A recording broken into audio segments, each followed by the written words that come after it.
Good morning students, this is Abhilasha Yadav here. Today we will study about general introduction of chemistry and general organic chemistry. First of all हम किसके बारे में पढ़ेंगे, chemistry होता क्या है। Generally students को इस चीज़ में बहुत प्रॉब्लम आती है कि केमिस्ट्री सब्जेक्ट क्या है, केमिस्ट्री में हम स्टडी किस चीज़ की करते हैं। तो केमिस्ट्री में हम किस चीज़ की स्टडी करेंगे, the study of matter, its composition,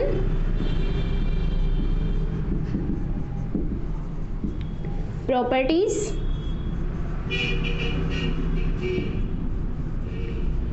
and chemical reactions। तो हम केमिस्ट्री में किस चीज़ की स्टडी करेंगे, मैटर की कंपोजिशन, प्रॉपर्टीज एंड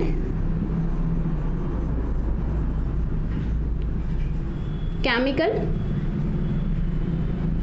रिएक्शंस। देखिए अब प्रॉब्लम क्या आती है कि what is the matter, matter क्या होता है। तो मैटर क्या है, matter is the everything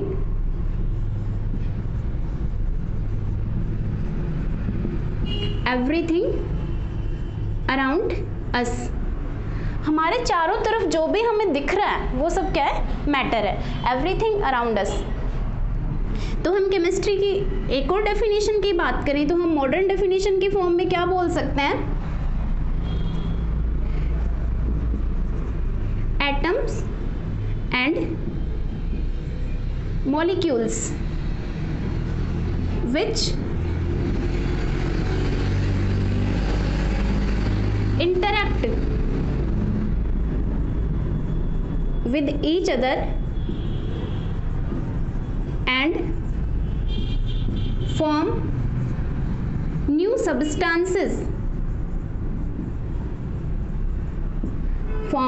substances by chemical bonding। देखिए हमने सबसे पहले बात की कि केमिस्ट्री में हम किस चीज़ की स्टडी करेंगे, study of matter, composition, properties की। मैटर क्या होता है, उसकी कंपोजिशन क्या होती है, उसकी प्रॉपर्टीज़ क्या होती है और वो किन किन क्या क्या केमिकल रिएक्शन चलती हैं उसमें। फिर हम बात करते हैं आखिर ये मैटर क्या है। तो मैटर में मैंने बोला एवरीथिंग अराउंड अस, जो चारों तरफ हमें जो भी दिख रहा है वो क्या है, मैटर है। और उसमें हम लिख सकते हैं एटम्स और मॉलिक्यूल्स। जो हमारे चारों तरफ हमें जो भी एटम्स और मॉलिक्यूल्स दिख रहे हैं वो मैटर है। तो केमिस्ट्री की जो मॉडर्न डेफिनेशन इन्वेंट होके आई वो मॉडर्न डेफिनेशन क्या है, atom and molecules which interact with each other and form new substances with chemical bonding. ठीक है, अब ये आपको प्रॉब्लम नहीं आनी चाहिए कि केमिस्ट्री में हम स्टडी किस चीज़ की करेंगे। केमिस्ट्री में जो आपके डेली लाइफ में जो आप केमिकल्स यूज़ करते हो, आप सुबह उठते हैं टूथपेस्ट यूज़ करते हैं, तो टूथपेस्ट में कौन कौन से सब्सटेंसेस यूज़ हो रहे हैं वो आपकी केमिस्ट्री बताती है। उसके बाद आप क्या करते हैं, ऑनियन है, आप ऑनियन को काट रहे हो, ऑनियन को जब आप कटिंग करते हो तो आपके टीयर्स आते हैं, आई से आपको क्या आने लगते हैं, टीयर आने लगते हैं। तो वो क्यों आ रहे हैं, वो भी आप उन चीज़ों के सबका जो आंसर देती है वो कौन है, केमिस्ट्री। अब एक पॉइंट नोट करेंगे आप, फादर ऑफ केमिस्ट्री कौन है,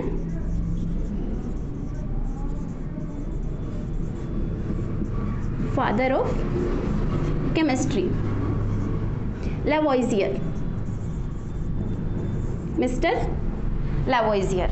ये कौन है, मॉडर्न केमिस्ट्री के फादर हैं। केमिस्ट्री को इन्वेंट किसने किया, नेम किसने दिया, वो उस हिस्ट्री पे जाएंगे तो फिर हमारा बहुत वो हो जाएगा, पीछे का हो जाएगा। हमें तो सिर्फ अपना टॉपिक से रिलेटेड रहना है कि हम जनरल मैंने केमिस्ट्री के बारे में बताया और फिर हमने बात की कि फादर ऑफ केमिस्ट्री कौन है, लैवोइजियर। जो मॉडर्न केमिस्ट्री हम पढ़ रहे हैं उनके फादर कौन है, लैवोइजियर। ओके, नाउ हम केमिस्ट्री को 3 पार्ट्स में कैटेगराइज करते हैं। There are 3 types of chemistry. Chemistry की कितनी टाइप्स होती है, 3। फर्स्ट हम बात करेंगे physical chemistry. First type physical chemistry, second one inorganic chemistry, inorganic chemistry, and third one is organic chemistry, organic chemistry. These are three types of chemistry: physical chemistry, inorganic chemistry and organic chemistry. अब ये ज़रूरी नहीं है कि chemistry की सिर्फ 3 types होती हैं, केमिस्ट्री की बहुत सारी टाइप्स होती हैं: physical, inorganic, organic, analytical chemistry, industrial chemistry, pharmaceutical chemistry, agriculture chemistry. But हम जिसकी स्टडी करते हैं, हमारे जो हम एकेडमिक लेवल पे जिन केमिस्ट्रीज़ की स्टडी कर रहे हैं वो कौन कौन सी केमिस्ट्री है? Physical, inorganic and organic. These are 3 types. Physical chemistry में हम किस चीज़ की स्टडी करेंगे? फिजिकल फिनोमिनास,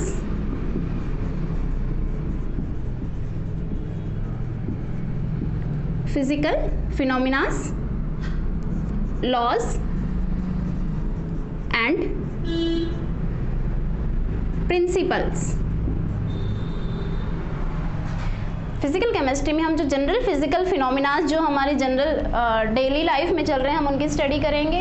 लॉज, जैसे आप पढ़ते हैं law of chemical composition, law of definite proportion, law of reciprocal proportion, atoms वगैरह की, वो हम स्टडी किस में करते हैं? फिजिकल केमिस्ट्री में। इनऑर्गेनिक केमिस्ट्री में हम स्टडी करेंगे periodic table, periodic table, elements and their properties. Inorganic chemistry में आप 10th क्लास में पढ़ के आए हैं पीरियोडिक टेबल। तो हम इनऑर्गेनिक केमिस्ट्री का मीनिंग ही क्या रहता है कि पूरी पीरियोडिक टेबल के बारे में स्टडी करना। पीरियोडिक टेबल में आपके कितने एलिमेंट्स हैं? 118 एलिमेंट्स हैं। उसमें से कौन कौन सी मेटल्स हैं, कौन सी नॉन मेटल्स हैं, कौन से मेटलॉइड्स हैं, S block, P block, D block, F block, ये सारी स्टडी हम पीरियोडिक टेबल में करते हैं। Elements and their periodic and their properties. तो प्रॉपर्टीज़ में आप दोनों प्रॉपर्टीज़ की स्टडी करते हैं, फिजिकल एंड केमिकल, कि physically colour, smell, taste, solubility वगैरह जो फिजिकल प्रॉपर्टीज़ हैं, और केमिकल प्रॉपर्टीज़ की उनकी एसिड, मेटल एसिड की रिएक्शंस। तो केमिकल जो रिएक्शंस हैं उनकी भी हम स्टडी करते हैं। नेक्स्ट है हमारा ऑर्गेनिक केमिस्ट्री। ऑर्गेनिक केमिस्ट्री में आप स्टडी करेंगे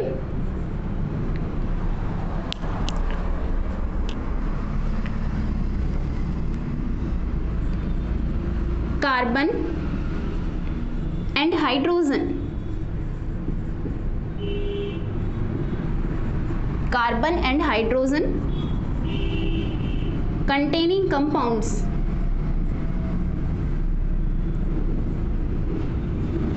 तो ऑर्गेनिक केमिस्ट्री में हम कार्बन और hydrogen generally carbon and hydrogen containing compounds की स्टडी करते हैं। ठीक है, ये हमने देखा types of chemistry: physical chemistry, inorganic, organic chemistry. अब हम आते हैं हमारे ऑर्गेनिक केमिस्ट्री पे, क्योंकि हम जो पढ़ रहे हैं हम 11th क्लास के लिए बेसिक पढ़ रहे हैं। तो 11th क्लास में आप पढ़ते हैं ऑर्गेनिक केमिस्ट्री में हाइड्रोकार्बन्स। अब देखिए ऑर्गेनिक केमिस्ट्री,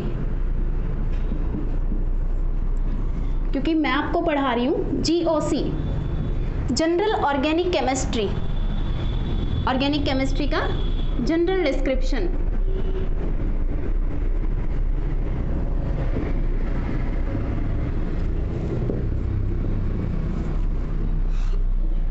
सबसे पहले हम बात करेंगे ऑर्गेनिक केमिस्ट्री होती क्या है।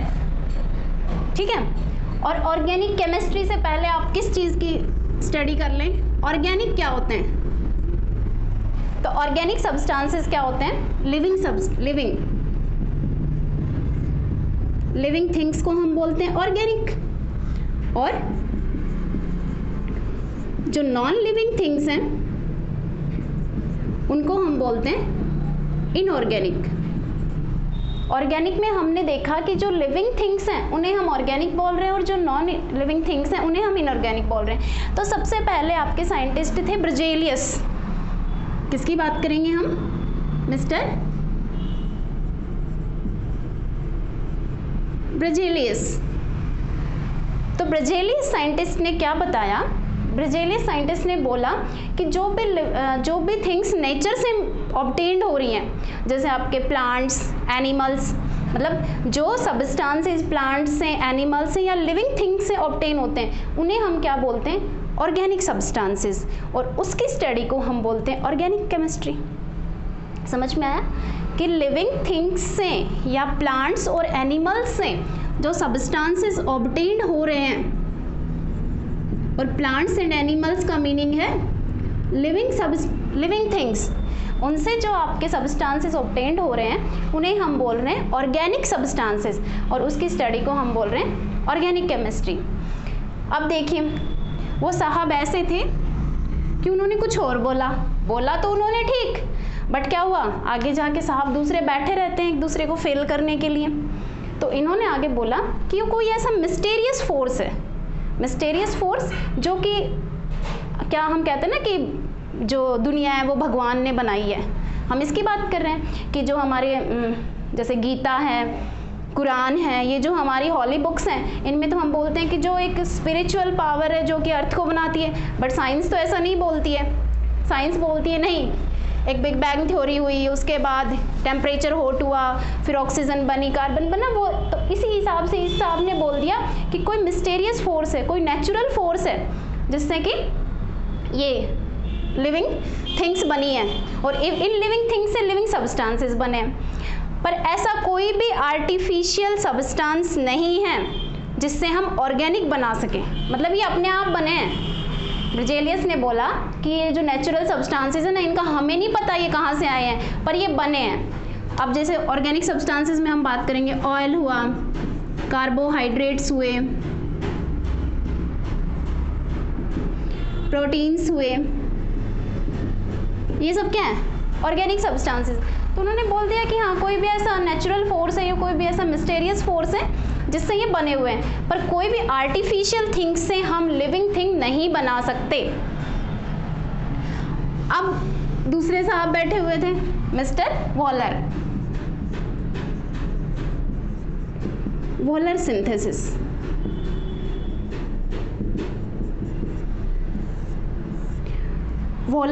मिस्टर वॉलर ने क्या कहा कि नहीं, ऐसा कुछ नहीं है कि कोई मिस्टीरियस फोर्स है जिससे ऑर्गेनिक सब्सटेंसेस बने हुए हैं, कोई नेचुरल फोर्स है, सिर्फ नेचुरल चीज़ों से ही नेचुरल सब्सटेंस बनेंगे। उन्होंने कहा कि हम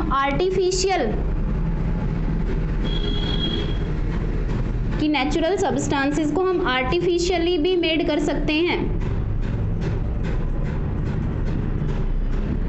नेचुरल सब्सटेंसेस है उनको हम आर्टिफिशियली भी फॉर्म कर सकते हैं या बना सकते हैं। तो आर्टिफिशियली, अब इन्होंने बोल तो दिया, पर साइंस में ऐसा थोड़ी है कि बोल दिया और काम चल जाएगा, उसको क्या करना पड़ता है? प्रूव करना पड़ता है। तो इन्होंने क्या लिया? Ammonium cyanate NH4NCO,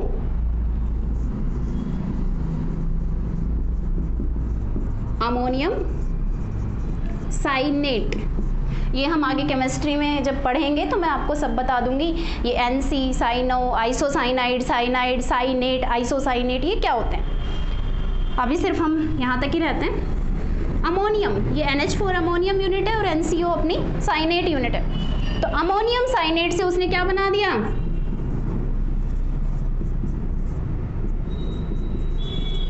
urea, NH2CO NH2।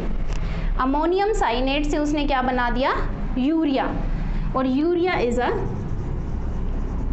Natural substance या organic substance and ammonium cyanate is the artificial.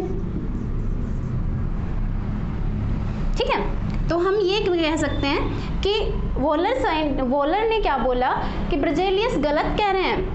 कोई भी नेचुरल चीज़ नेचुरल से ही नहीं बनेगी। जरूरी नहीं है कि नेचुरल चीज़ है वो अपने आप ही पृथ्वी पे आई है, धरती पे आई है और उसको और कोई बनाने वाला नहीं है। नहीं, हम नेचुरल चीज़ों को भी आर्टिफिशियली बना सकते हैं। और उन्होंने अपना प्रूफ दिया, वेरिफिकेशन दिया, अमोनियम साइनेट से यूरिया बनाया।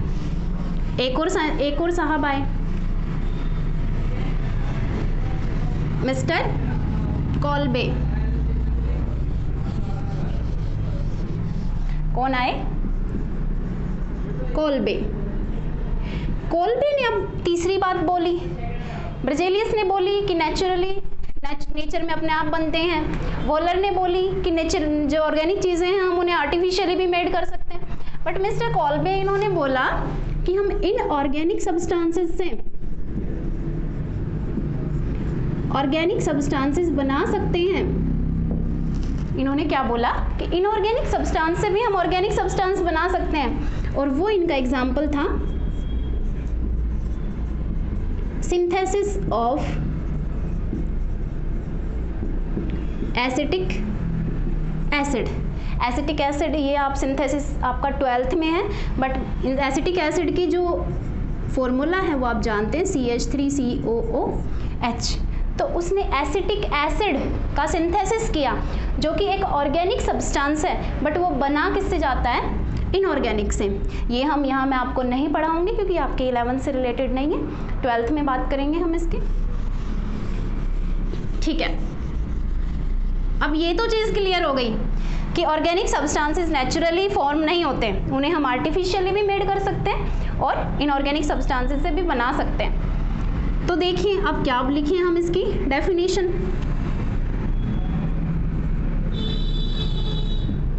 तो जो ऑर्गेनिक सब्सटेंसेस हैं, जो मॉडर्न डेफिनेशन थी, उन्हें हम क्या कह सकते हैं? हाइड्रोकार्बन्स। उन्हें हमने क्या बोल दिया? हाइड्रोकार्बन्स। मीनिंग हाइड्रोकार्बन्स नेम से ही इंडिकेट हो रहा है हाइड्रोकार्बन्स क्या होते हैं? The substances in which hydrogen and carbon, the substances in which hydrogen and carbon are main elements,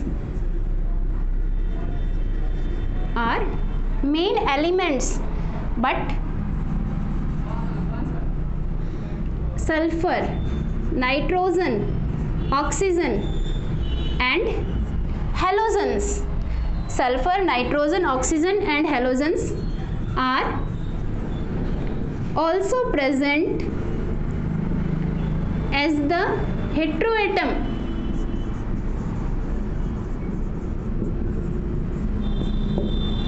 कि जो हाइड्रोकार्बन है उनमें जो मेन सब्सटेंसेस होंगे, मेन जो एलिमेंट्स होंगे वो क्या होंगे? हाइड्रोजन और carbon.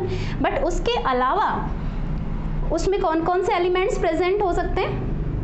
Sulphur, nitrogen, oxygen and halogen. X मतलब हेलोजन, और हेलोजन का मीनिंग आप जानते ही हैं सब लोग, fluorine, chlorine, bromine, iodine, these are halogens. तो ये आपकी न्यू डेफिनेशन क्रिएट होके आई कि the substances in which hydrogen and carbon are main elements, but sulphur, nitrogen, oxygen and halogen are also present as the heteroatom. But देखिए अब मैं आपको कुछ एग्जाम्पल देती हूँ। अब आपके पास देखिए क्वेश्चन अराइज होता है, क्या ऑर्गेनिक सब्सटेंसेस में हाइड्रोजन एंड कार्बन का होना कंपलसरी है या सिर्फ एक से काम चल जाएगा? कार्बन तो हम कहते हैं कि कार्बन तो होना ही होना चाहिए, carbon is the main element. अब उसके बाद हम बात करें हाइड्रोजन की, क्या कोई ऐसा मैं आपको कंपाउंड बताऊं जिसमें हाइड्रोजन नहीं है और वो ऑर्गेनिक है या नहीं है? क्या आप इस चीज़ को क्लासीफाई कर सकते हैं? तो मैंने कुछ एग्जांपल्स लिख रही हूँ। CO2, CO, SO2, CH4, C2H6, ये मैंने कुछ एग्जांपल लिखे हैं। इनमें आपको कैटेगराइज करना है, क्लासीफाई करना है कि कौन से ऑर्गेनिक सब्सटेंसेस या हाइड्रोकार्बन बोलेंगे और किसको हम नहीं बोलेंगे। CO2 कार्बन प्रेजेंट है बट हाइड्रोजन प्रेजेंट नहीं है, तो जिसमें हाइड्रोजन प्रेजेंट नहीं है क्या हम उसे हाइड्रोकार्बन बोल सकते हैं? नहीं। एक एग्जांपल और लिखेंगे, CCl4। नेक्स्ट मैंने कहा कार्बन मोनोऑक्साइड। तो कार्बन मोनोऑक्साइड में भी आपका हाइड्रोजन प्रेजेंट नहीं है, तो क्या ये हाइड्रोकार्बन है? नहीं। सल्फर ऑक्साइड, इसमें तो कार्बन ही प्रेजेंट नहीं है, तो इसको हम ऑर्गेनिक कंपाउंड नहीं बोलेंगे। CH4, carbon and hydrogen both are present, तो ये आपका हाइड्रोकार्बन है। C2H6, ये आपका हाइड्रोकार्बन है। अब बात आती है CCl4, कार्बन टेट्राक्लोराइड, क्या ये हाइड्रोकार्बन है? तो कार्बन टेट्राक्लोराइड में आपको कार्बन तो दिख रहा है बट हाइड्रोजन नहीं है, तो क्या हम इसको हाइड्रोकार्बन बोले? नहीं, हम नहीं बोल सकते क्योंकि हमें हाइड्रोजन नहीं दिख रहा है, तो हम इसे हाइड्रोकार्बन नहीं बोल सकते। But it is a hydrocarbon, ये भी एक हाइड्रोकार्बन है। देखिए जो CCl4 की प्रिपरेशन है, मैं यहां लिखती हूं इसको। जो CCl4 की प्रिपरेशन है, कार्बन टेट्राक्लोराइड की जो प्रिपरेशन है वो कैसे होती है? CH4 मेथेन है, मीथेन को किसके साथ रिएक्ट कराते हैं? क्लोरीन के साथ। किसकी प्रेजेंस में? सनलाइट की प्रेजेंस में रिएक्शन कराते हैं, तो आपका बनता है CCl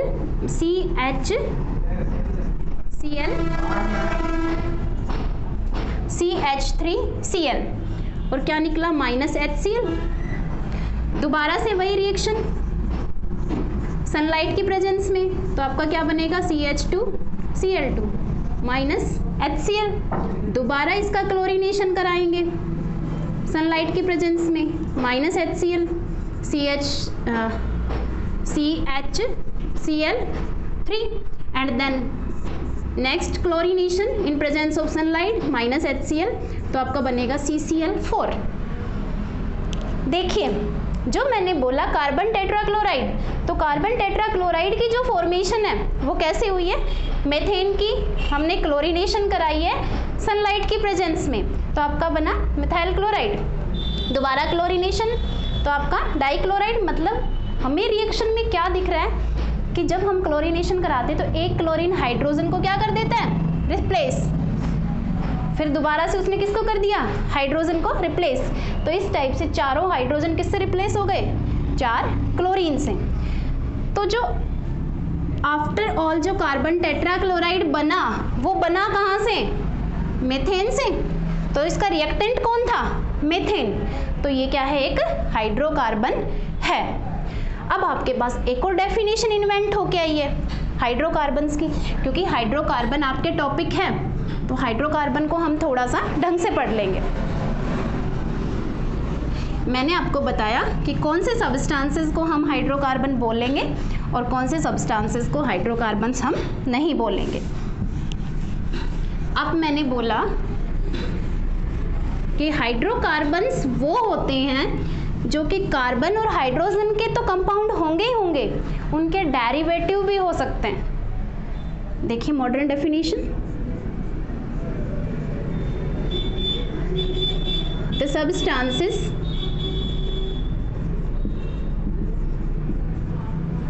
which are obtained from, which are made from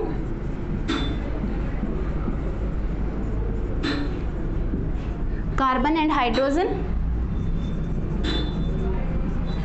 and can be its derivatives, कि जो सब्सटेंस कार्बन और हाइड्रोजन से बने हो या उसके डेरिवेटिव्स हो, मतलब कार्बन और हाइड्रोजन से बने हुए कंपाउंड से ही वो बने हैं, तो उन्हें भी हम क्या बोलेंगे? हाइड्रोकार्बन्स। क्लियर? हमें पता चला कि आखिर हाइड्रोकार्बन है क्या। देखिए बहुत ध्यान देने वाली चीज़ है, आप सिर्फ क्या ढूंढते रहते हैं? कार्बन और हाइड्रोजन ढूंढते रहते हैं कंपाउंड में कि कार्बन और हाइड्रोजन हमें दिख रहा है तो हाइड्रोकार्बन है, नहीं दिख रहा तो हम कह देते हैं हाइड्रोकार्बन नहीं है। पर आपको उसका क्या देखना है? आपको उसका रिएक्टेंट देखना है, आपको उसका वो देखना है कि वो बना किससे है। ठीक है, अगर वो हाइड्रोकार्बन से बना है तो फिर चाहे उसमें हाइड्रोजन है या नहीं है, वो एक हाइड्रोकार्बन है। Okay, now classification of hydrocarbons. Hydrocarbons का क्लासिफिकेशन। हाइड्रोकार्बन्स जनरली कितने टाइप्स के होते हैं? 2 types, saturated and unsaturated.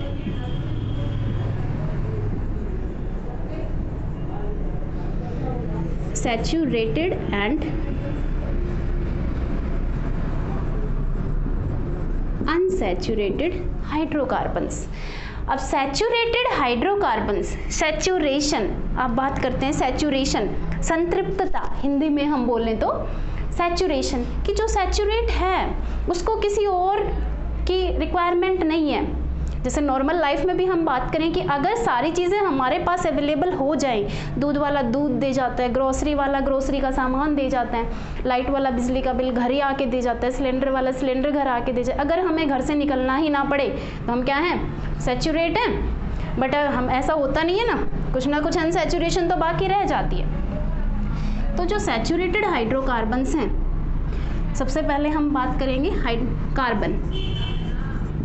Carbon कैसा एलिमेंट है? टेट्रावेलेंट। क्योंकि हमें सैचुरेशन और अनसैचुरेशन किसकी बात करनी है? कार्बन की ही तो बात करनी है। तो कार्बन क्या है? एक टेट्रावेलेंट। टेट्रावेलेंट मतलब इसकी वैलेंसी कितनी है? 4 इलेक्ट्रॉन्स। इसको कितने इलेक्ट्रॉन्स की रिक्वायरमेंट होती है? 4 इलेक्ट्रॉन्स की। इसकी आउटर मोस्ट सेल में 2, 4। आउटर मोस्ट सेल में कितने इलेक्ट्रॉन प्रेजेंट है? 4। तो इसको अपना ऑक्टेट कंप्लीट करने के लिए 4 इलेक्ट्रॉन्स की और रिक्वायरमेंट है। तो इसकी वैलेंसी कितनी हो गई? 4। इसलिए हम इसे बोलते हैं टेट्रावेलेंट। अब ये जो 4 इलेक्ट्रॉन्स की इसको रिक्वायरमेंट है, उसको क्या करेगा? ये बॉन्ड बनाएगा दूसरे से, बॉन्डिंग करेगा। क्या तो इलेक्ट्रॉन डोनेट कर दे, 3 चांसेस होते हैं किसी भी एलिमेंट के पास, या तो वो इलेक्ट्रॉन डोनेट कर दे, या वो इलेक्ट्रॉन एक्सेप्ट कर ले, या वो इलेक्ट्रॉनों की शेयरिंग कर दे। अब यहाँ पे क्या है? 4 इलेक्ट्रॉन्स की रिक्वायरमेंट है। तो आप याद रखेंगे कि more than 3 electrons never be donated और एक्सेप्टेड, कि 3 इलेक्ट्रॉन से ज़्यादा का ना कोई डोनेशन कर सकता है और ना ही कोई गेन कर सकता है। तो अपने पास चांस क्या बचता है? शेयरिंग। वो एलिमेंट क्या करेगा? Sharing of electrons. ये चीज़ क्लियर? मतलब ये इसको 4 इलेक्ट्रॉन्स की रिक्वायरमेंट है, तो वो 4 इलेक्ट्रॉन्स ये जनरली क्या करेगा? शेयर करेगा, दूसरे जिस भी एटम से एलिमेंट से बॉन्ड बनाएगा, शेयरिंग करेगा। तो यहाँ से आपको सबसे ज़्यादा ध्यान देने वाले पॉइंट कि जो हाइड्रोकार्बन्स हैं जनरली कैसे बॉन्ड बनाते हैं? Covalent, generally made covalent bonds.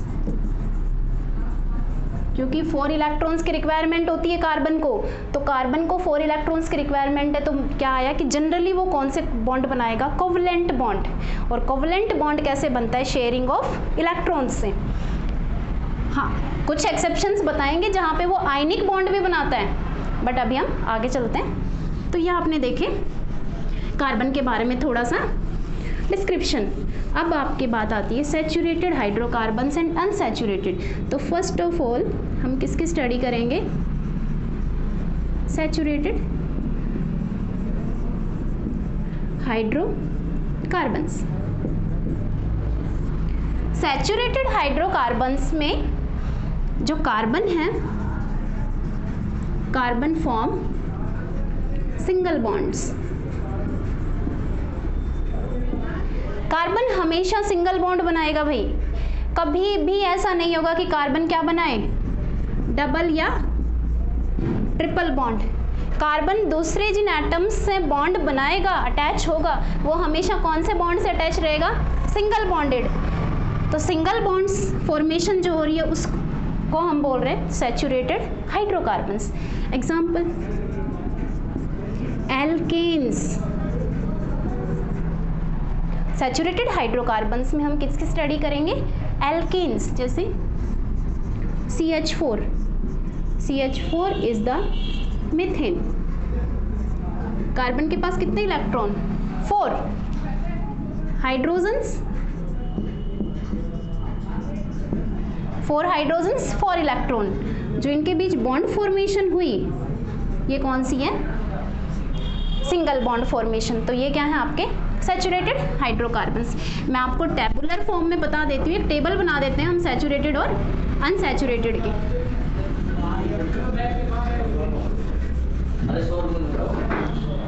देखिए saturated and unsaturated hydrocarbons.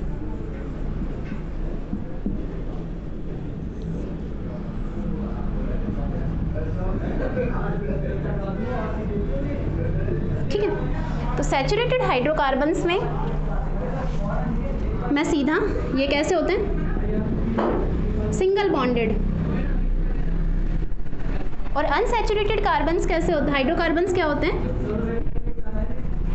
Double and triple bonded. आप ये चीज़ें 10th में पढ़ के आ चुके हैं। Double and triple bonded, this is single bond, this is double and triple bond. Saturated hydrocarbons में हम बात करेंगे एल्केन्स, अनसैचुरेटेड हाइड्रोकार्बन्स में हम बात करेंगे alkenes and alkynes. Clear? Alkanes का जनरल फॉर्मूला क्या होगा? CnH2n+2। एल्कीन्स CnH2n और एल्काइन्स का general formula CnH2n-2। This n specify number of carbon atoms.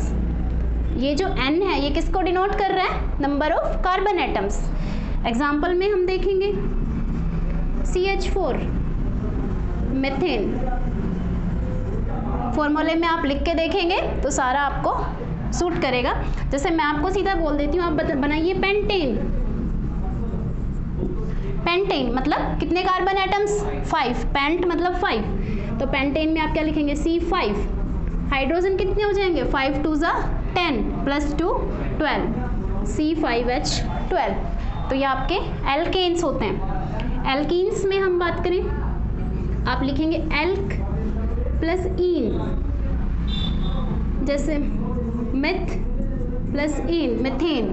ठीक है, eth meth prop but pent hex hept oct nano deca, ये आपकी science की काउंटिंग होती है, ये आपको आती है। इसमें हम बात करें जैसे पेंटाइन, पेंटीन, हमें किसका फॉर्मूला लिखना है? पेंटीन। पेंटीन मतलब कार्बन एटम्स 5 और हाइड्रोजन 5 2 10। ऐसे ही हम यहाँ पे लिखें पेंटाइन C5, बट हाइड्रोजन कितने हो गए? 5 2 10, और 10 में से हम 2 क्या कर देंगे? सब्ट्रैक्ट, तो कितने आ जाएंगे? 8। ऐसे आप सारे एल्केन, एल्कीन और एल्काइंस देख लेंगे। अब मैं आपको लास्ट छोटा सा टॉपिक बताऊंगी। ये सब आपका आप थोड़ा बहुत पढ़ के आ चुके हैं 10th में। सैचुरेटेड और अनसैचुरेटेड हाइड्रोकार्बन्स को क्लासीफाई करने के बाद हमारे पास एक क्वेश्चन एक चीज़ अराइज होके आती है कि मैम ये क्या होता है? ओपन फॉर्मूला या ओपन स्ट्रक्चर। सेकेंड एक हम करते हैं, इन्हीं का जो रिप्रेजेंटेशन है ना इनके स्ट्रक्चर का, वो हम 3 टाइप से रिप्रेजेंटेशन करते हैं। Open formula, condensed formula and third line formula. ठीक है, जो हाइड्रोकार्बन्स कंपाउंड्स हैं जैसे इथेन, मीथेन, प्रोपेन, एल्को, मेथेनॉल, एथेनॉल, ये सब हम पढ़ेंगे, एसिटिक एसिड जो भी हम पढ़ के आए, तो उनकी जो रिप्रेजेंटेशन है वो हम 3 टाइप से कर सकते हैं। Open formula, condensed formula and line formula. Open formula में हम एग्जांपल लें, जैसे मैं ले रही हूँ हेप्टेन। हेप्टेन का मतलब कार्बन नंबर 7, हाइड्रोजन कितने हो जाएंगे 16, क्योंकि हेप्टेन सैचुरेटेड हाइड्रोकार्बन, ये है एल्केन CnH2n+2 C7H16। इसको हम ओपन फॉर्मूले से हमें लिखना है। तो सबसे पहले ओपन फॉर्मूला में हम क्या लिखते हैं, bonds are represented by dash line. Okay, bonds are represented by dash line and lone pairs by dotted। Open formula में हम बॉन्ड्स को डैश लाइन से रिप्रेजेंट करेंगे और लॉन पेयर्स को हम डॉट से प्रेजेंट करेंगे, क्योंकि लॉन पेयर का मीनिंग क्या होता है, the electrons present in outermost shell which generally do not participate in bonding. Outermost shell में जो इलेक्ट्रॉन प्रेजेंट हैं, जो वैलेंस इलेक्ट्रॉन तो हैं बट वो बॉन्डिंग में पार्टिसिपेट नहीं करते हैं। कोई स्पेशल कंडीशन सी होती है जब वो बॉन्डिंग में पार्टिसिपेट करते हैं, वैसे वो बॉन्डिंग में पार्टिसिपेट नहीं कर रहे हैं। अब हम इसको हेप्टेन का ही स्ट्रक्चर देखें। कार्बन कितने हैं 7, तो मैंने कहा है carbon carbon bonds are represented by dash line, या जो भी बॉन्ड्स होंगे, कार्बन कार्बन नहीं, कार्बन हाइड्रोजन है, जितने भी बॉन्ड्स हैं, बॉन्ड्स को आप क्या रिप्रेजेंट करोगे, तो सबसे पहले 1 2 3 4 5 6 7। अब आपको कितने हाइड्रोजन लगाने हैं 16। आपको ध्यान रखना है कार्बन की वैलेंसी कितनी है 4, तो कार्बन कितने बॉन्ड बनाएगा 4 ही बॉन्ड बनाएगा, कभी भी 5 बॉन्ड मत बना देना भाई। 1 2 3 और ये 4, 1 2 3 4, इस टाइप से आप कार्बन की 4 वैलेंसीज को सेटिस्फाई कर रहे हैं। काउंट कर लेंगे क्या ये 14 हाइड्रोजन से, 1 2 3 4 5 6 7 8 9 10 11 12 13 14 हो गए। आपका कौन सा open formula clear? Open formula में हम जो भी बॉन्ड्स प्रेजेंट है उनको डॉटेड लाइन डैश लाइन से और लोन पेयर को डॉट से रिप्रेजेंट करेंगे। सेकंड आता है हमारा कंडेंस्ड फॉर्मूला। कंडेंस्ड फॉर्मूला में सीधी सी बात है भाई, आपको कुछ नहीं दिखाना है, सीधे कार्बन और उसकी वैलेंसीज दिखाते जाइए। कार्बन और हाइड्रोजन का नंबर लिखना है, जैसे यही है हेप्टेन, ये कार्बन कितने हाइड्रोजन से अटैच होगा CH3, मतलब यहाँ से ही मैं कंडेंस्ड फॉर्मूला बना दूँ इसका। ये कार्बन कितने हाइड्रोजन से अटैच है 3, ये carbon 2 hydrogen CH2, third carbon CH2, fourth carbon CH2, fifth carbon CH2, sixth carbon CH2 और seventh carbon CH3। Condensed formula में हमने जो ओपन फॉर्मूला था उसी की कंडेंस्ड फॉर्म लिख दी है, हमने बॉन्ड्स हटा दिए और सीधा कार्बन और हाइड्रोजन को सेटिस्फाई कर दिया। थर्ड है आपका लाइन फॉर्मूला। इसमें हम ध्यान देंगे, आपको पता है जब हम हाइड्रोकार्बन की बात कर रहे हैं तो कार्बन और हाइड्रोजन तो हमेशा मिलेंगे ही मिलेंगे। ऐसा तो कभी हो नहीं सकता कि आपका हाइड्रोकार्बन है, जैसे C2H6 एथेन है और एथेन में आपका हाइड्रोजन ना होगा, बट ये हो सकता है कि हम हाइड्रोजन को शो ना करें, उस हाइड्रोजन को हम शो ना करें। तो लाइन फॉर्मूला में क्या होता है, hydrogens are presented with carbon.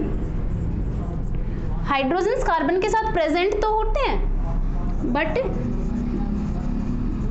Do not show in formula, but हम इनको फॉर्मूला में शो नहीं करते हैं। हाइड्रोजन है तो सही बट आप उसको फॉर्मूला में रिप्रेजेंट नहीं कर रहे हैं, वो है आपका लाइन फॉर्मूला। तो यहाँ सीधा आपको लाइन से डिनोट करना है। अब हम और एग्जांपल ले लें, जैसे मैं ले लूँ हेक्सीन ले लें अब की बार, पहले हेक्सेन लेते हैं, हेक्सेन, ठीक है। अब देखिए आपको सिर्फ क्या करना है, ना ही कार्बन लिखना है ना ही हाइड्रोजन लिखना है, ना ही सिर्फ आपको कार्बन की जगह क्या लगानी है, डॉट। कितना कार्बन, 1 2 3 4 5 6, ये मैंने 6 कार्बन लिख दिए। जो भी पॉइंट्स होते हैं वो क्या है आपके कार्बन है। तो 1 2 3 4 5 6 कार्बन है। हाइड्रोजन इस पे कितने हाइड्रोजन है 3, हमें पता है। इस पे कितने हाइड्रोजन है 2, इस पे 2 हाइड्रोजन, इस पे 2 हाइड्रोजन, इस पे 2, इस पे 3, बट हम उनको रिप्रेजेंट नहीं कर रहे हैं क्योंकि ऑलरेडी नॉन है कि उस पे हाइड्रोजन है। तो ये क्या है आपका लाइन फॉर्मूला। जैसे यही है CH3 CH2OH, क्या है एथेनॉल। तो एथेनॉल में आपको लाइन फॉर्मूला बनाना हो तो कैसे बनाएंगे, कितने कार्बन 1 2, ये फर्स्ट कार्बन और ये सेकंड कार्बन। फर्स्ट कार्बन पे 3 हाइड्रोजन है, सेकंड पे 2 है, ये ऑलरेडी नॉन है, हम सिर्फ क्या लगाएंगे OH। यहाँ पे कार्बन नहीं है, इस कार्बन पे ये OH अटैच है, ठीक है। आपको आप गलती क्या करते हैं, इसको भी कार्बन मान लेते हैं और फिर आप करते हैं कि ये हो गया 3 कार्बन और 1 OH। नहीं, दिस इज रॉन्ग। आपका सिर्फ क्या है, यहाँ पे कितने कार्बन है 2, 3 कार्बन नहीं है, ठीक है। Clear, thank you.